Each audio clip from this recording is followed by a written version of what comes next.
What's up guys? Mike here, coming at you from the mushroom farm, and I got a great video for you guys today. So today's video, we're going to talk about starting to grow mushrooms. Like if I were to start to grow mushrooms today, how would I go about it? What are some of the pieces of equipment I would get? What's some of the substrates I would think about using? We're going to cover all those things.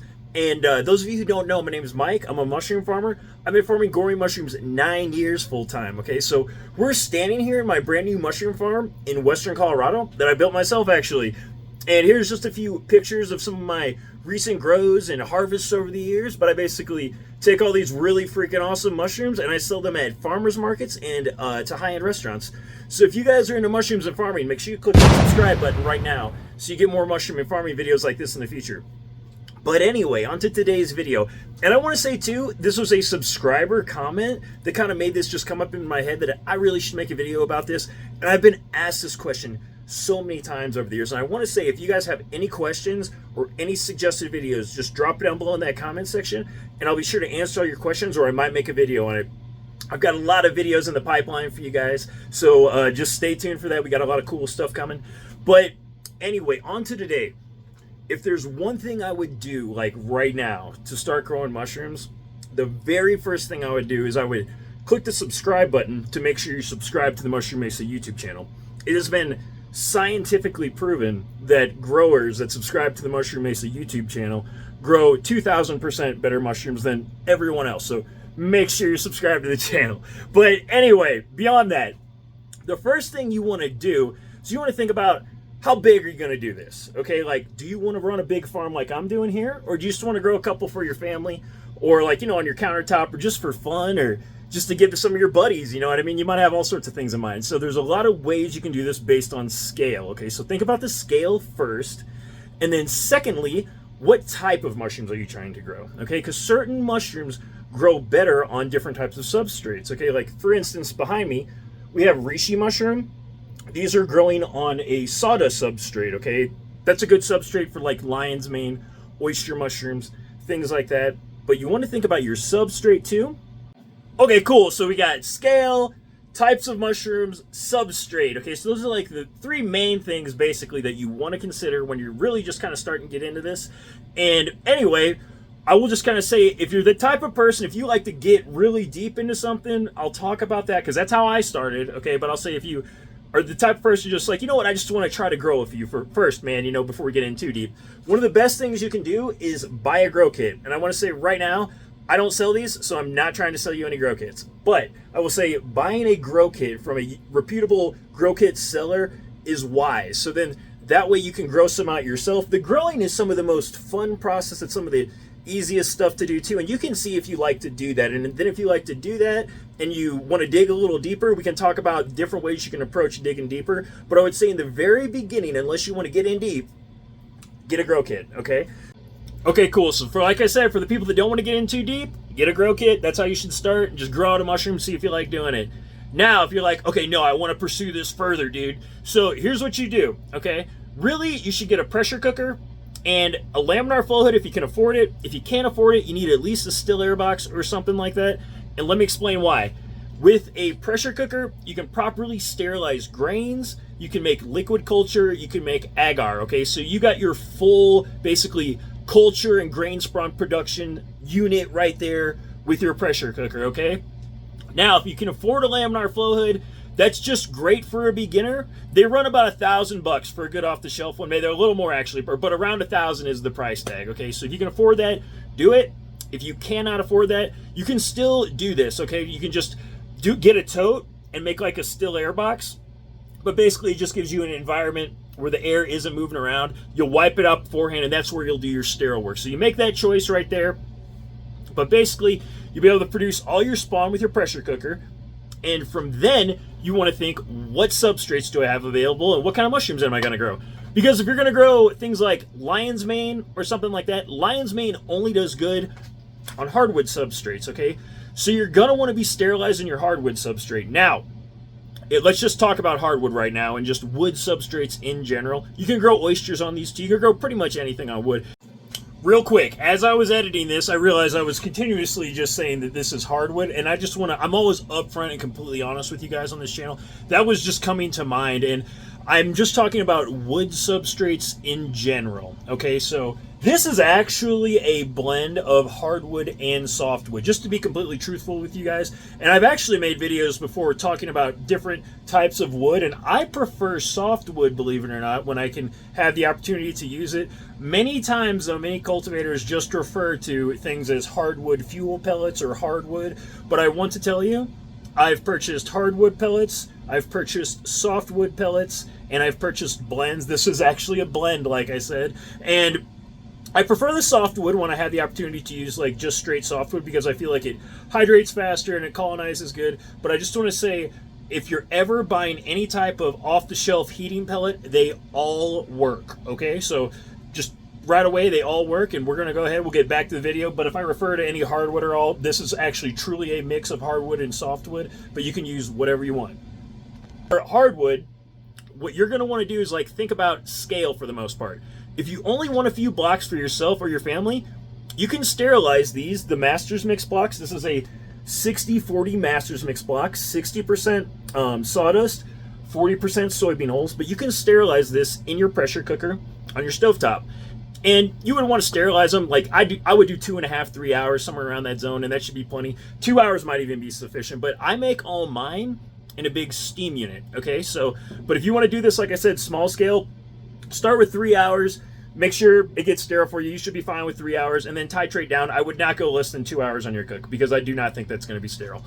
But anyway, if you want to scale up a little bit, the next thing would be making like a barrel. You may have seen like Bubba's barrels for steaming a lot of these. You can steam like 20 plus of these in like a 55-gallon drum. I'll steam like close to 100 of these in my I got a big feed trough outside, and these are 10-pound blocks, okay? So I'll make like 100 of these at a time in my big trough, and I steam them 24 to 36 hours basically, okay? Otherwise, if you just want to make like 2 or something on your stovetop, like I said, pressure cooker is sufficient. I also want to say, as a beginner grower, these Bubba's barrels, they're like off the shelf, dude, I think they're like $5,000. It is one of the worst investments you can make as a beginner grower is buying a Bubba's barrel. You can like take that money, you could be buying a flow hood. My trough system that I built for sterilizing 100 blocks at a time has cost me less than $1,000, okay? With the wiring and circuit breakers, the barrel, the boil, everything like that, the heating elements, everything included, less than $1,000, okay? But I think like a Bubba's barrel is like $5,000 or something like that. So don't buy a Bubba's barrel, man, unless you have no skills as far as do it yourself. I mean, if you've got more money than skills, buy the Bubba's barrel, I guess. But that's when you would resort to something like that. And this is all about hardwood, okay? But that's basically what you want to do for your hardwood. You're going to need to either sterilize it or super pasteurize it like I do here on my farm. I prefer the super pasteurization method just because, like I said, I'm doing like 100 of these in a cook. All right, so now we're going to talk about straw. I want to say, first of all, there are some pros and cons to using straw. I'd say the pro is it's pretty easy to work with, it's readily available, it's cheap, and you can do it without much equipment, all right? The con is you can pretty much only do oyster mushrooms for the most part, okay? No lion's mane cultivation or anything like that on straw, so if you're going to use straw, you're growing oyster mushrooms. Just kind of get that straight. But anyway, the kind of the benefits, like I said, you don't need to sterilize your bulk substrate, your straw. You're still going to need a pressure cooker to make your spawn, your cultures and stuff like that, unless you're buying them from someone else, because you can always buy spawn and cultures from a supplier. I do sell cultures, I don't sell spawn. But anyway, just keep all that in mind. Now, as far as making the bulk pasteurized straw, now I did this my first 6 months as a grower, all right? And I actually started my business like this, just on a small scale. And then once I was like, okay, time to go full bore, that's when I got all my stuff kind of ready to use sawdust, all right? And that's just kind of how I ran my farm, and that's how I would suggest anyone. If you want to like actually have a business or a commercial mushroom farm, that is how you should start. You should eventually graduate to sawdust, and then that opens up the playing field for so many more things, okay? But anyway, just about straw. Why it's so easy to use, you can just do a cold pasteurization method, okay? So you don't need to like steam your straw or anything like that. Some guys do actually pasteurize their straw with heat, but I just want to tell you, when I started, I did not, and the method I used was cold pasteurization, and this is how I would recommend it for anybody, just because this is a nice, cheap, easy way to get in, and I had very reliable, highly repeatable results. So what I did is I would get some straw. You can get your straw from Tractor Supply or a farmer or whoever, but I would get a bale and then I would shred it. Okay, actually, I had like $100 leaf mulcher or $150 leaf mulcher, and basically it was the type that I could just feed the straw down into the top and it would run out the bottom and be shredded. Well, I would shred it three times. Okay, so I shred the straw 3 times. I would have it in a laundry bag. Then I would put that laundry bag into a 55-gallon drum. All right, now the 55-gallon drum, then I filled it with water and I would add pickling lime basically to bring the pH up. You need to bring the pH up to 12. Okay, so basically, like I said, you're bringing the pH up to 12, and then I would put the laundry bags in my big drum that I had all that lime water in, and I would soak the laundry bag with the straw basically at least 8 hours, overnight for sure, and then I would take that laundry bag and just let it drip dry. You let it drip dry out. I would spread that straw out on like a table. I even had like a wire table that I had made just to let any excess moisture drip down. But I want to say, just let it drip a little bit. It's not like rocket science or anything like that. So let it drip off a little bit, and that's all you really need to worry about. It. Just make sure it's not like sopping wet, and you'll be good. But anyway, then I would take that straw that I took out of the laundry bag, and I would put it in a tote, and I would add a full bag of spawn to it, okay? But I had of every full laundry bag, basically, I would put in a full bag of spawn. And that's just kind of how I did it. I would mix it up really good, and then I would pack that into buckets, okay? And the buckets, I already had holes drilled in, about 3/4 inch holes, and I had them all over the 5-gallon buckets, and that's great for the mushrooms to grow out of. Some people also pack poly tubes full of that straw and the spawn mixture, and then they'll take like a knife and cut little holes in it, and you puncture the holes as soon as you pack that bag full. So you pack the bag full, you tie it shut or whatever, and then you cut the holes in it. And then some people are going to ask, I guarantee you, if it's going to contaminate. It will not contaminate when you do that, because basically that's what you just did. You pasteurize it with cold pasteurization by using the lime water. Okay, so the straw won't contaminate. You'll be okay.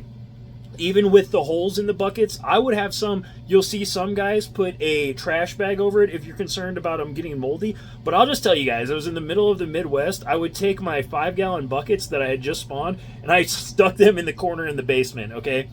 And we had no problems with them contaminating. Like, I very rarely got any type of contamination at all with any of that straw. Usually if there was contamination, I'll tell you, it's usually your spawn. Typically, it's your spawn if you get contamination at that point from something like cold pasteurized straw. I'd say I would always look at your spawn then. But anyway, so we've kind of talked about starting with hardwood. We've talked about starting with straw. And I've talked about grow kits a little bit. I also want to talk about buying spawn and then buying ready-to-fruit blocks, because those are 2 other ways you can go kind of as a commercial mushroom grower. So some guys do buy pallets of these ready-to-fruit blocks, okay? And I'm friends with a lot of guys that make them, okay? So I don't want to like knock on these things at all or anything like that, because they all do good work, but I just want to say your margins get slimmer when you're buying your blocks from somebody else. There's a time and a place for buying a pallet full of blocks from somebody. Like maybe if you have a big production demand to meet and you just can't for whatever reason, maybe that might be a time to do it. I would say I've personally never bought blocks from anybody, but people do that, so that is an option. And I also want to say buying spawn to spawn your blocks, that is also an option, okay? So some people actually run their farm where they don't make any spawn and they just buy it from suppliers, and then they just make the blocks on their farm.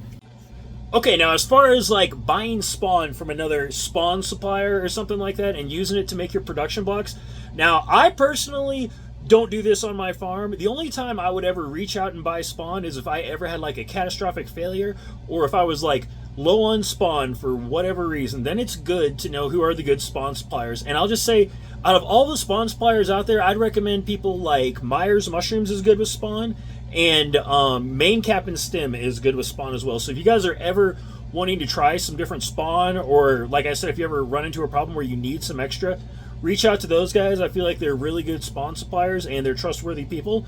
Now, anyway though, I personally make all my spawn, like I said, and unless I would ever get in a pinch. And here's the thing, what you're doing, you're just not relying on someone else. And like I said, I'm like a self-sovereign type of person, so I like to do as much things as I can on my farm myself. Now there are people like TR Davis back in St. Louis, Missouri, where I was from. I feel like he's bought spawn from a lot of suppliers over and over again many times in the past, just because he said he hasn't had the time to make it before and he just focuses on making blocks.